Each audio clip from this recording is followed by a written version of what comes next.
Okay, on to lesson 2. So what we're going to look at today is writing a simple repetitive melody, okay?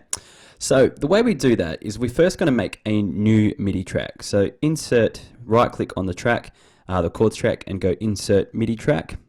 And we get a new MIDI track below that we can use to write our melody. Now on this MIDI track, I'm going to put in an instance of massive. So then we've actually got some sound for our MIDI track to play. Now before I write a melody, what I like to do is I like to copy the chords onto my melody track. And the reason why I do that is so I can actually see the chords while I'm writing my melody. So if we right click and click copy, and right click at the start of our melody track and press paste, we'll see the chords displayed in our melody track. If I double click on that top bar, I can see the chords here. And what I like to do is I just drag a box around the chords to select them and press 0 on my keyboard.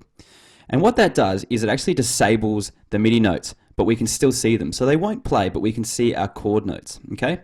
Now, I'm working in the key of C minor at the moment. And if we know our C minor scale really well, we can just go ahead and start writing our melody in. But if we don't, we can press this fold button up the top. And what it does is condenses all the notes that you're currently using in your chords to the piano roll. So you can only see the notes that belong to the scale or the notes that you're using in your chords. Now, this is handy if you don't really understand scales very well and don't know the notes that will work with your chords. But if you do, you don't have to fold it. You can just work in the normal view. But it's just handy to make sure you don't use any wrong notes in your chords if you hit the fold button, because you know that all these notes work within the key you're working. But anyway, we'll move on.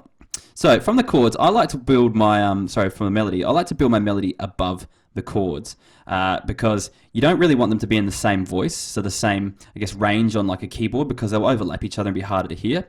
So I always work above my chords, and I'm first going to set the piano roll to quavers, so eighth notes. And we're going to go through and build a melody that uses only chord notes, okay?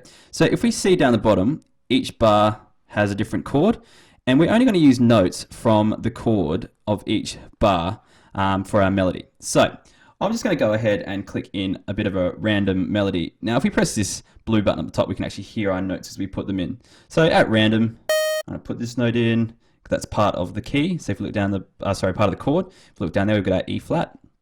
Just note that this says D sharp, but enharmonically, as we look at the piano keyboard, it's also an E flat. Ableton only displays the sharp notes, or the names of sharp notes, but we're working in C minor, and the key is B flat, E flat, and A flat. So we just have to note that when we're referring to the notes, they're actually part of the C minor scale. All right, we've got an E flat in there as it's part of the scale. I'm gonna drag this out and make this a crotchet. Drag that out.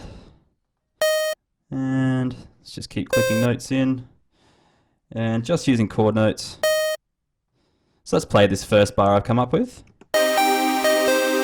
Cool, I like that rhythm, so I'm going to copy that but use the same chord notes from the chord below here, but use the same rhythm. So same notes, sorry, the same rhythm, but chord notes from the new chord. So this second chord in this bar is A flat major. So as you can see, we're only using A flat, C, and E flat notes of the A flat major chord, and cool. The next chord is F minor. So again, I'm going to use the exact same rhythm that we used here, but using notes of the F minor chord.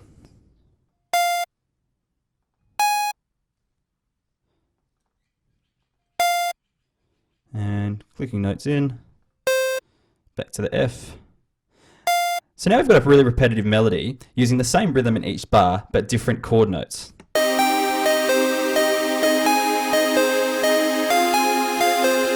And in this last bar, I'm going to use the same, I'm going to use mostly the same notes, but I'm going to make the ending a little bit different just to make it a little more interesting. So we've got a B flat major chord in this bar here. So I'm going to use notes of the B flat. So same rhythm going forward here. And then I just change the ending to be a little bit different. Put that in the right spot. So just the ending uses quavers instead of using two crotchets. So let's have a listen to our melody in full.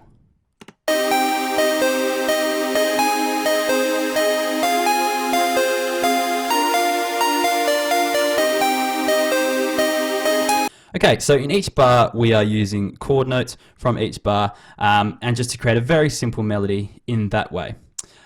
So you can apply this method to your tracks, but what we're going to do now is we're going to look at another way of writing melodies, using the same technique really, but we're going to use more syncopation. So in electronic dance music, syncopation is a big part of good melody writing. So we're going to try to apply some of that to our next melody that we write. So I might keep this one, and I might just make a new MIDI track, bring Massive onto the track so we can hear it, and I'm just going to turn this track off by clicking the track number down the side, and that actually lets you turn the track off from there. From here, we'll go ahead and make another melody that incorporates syncopation.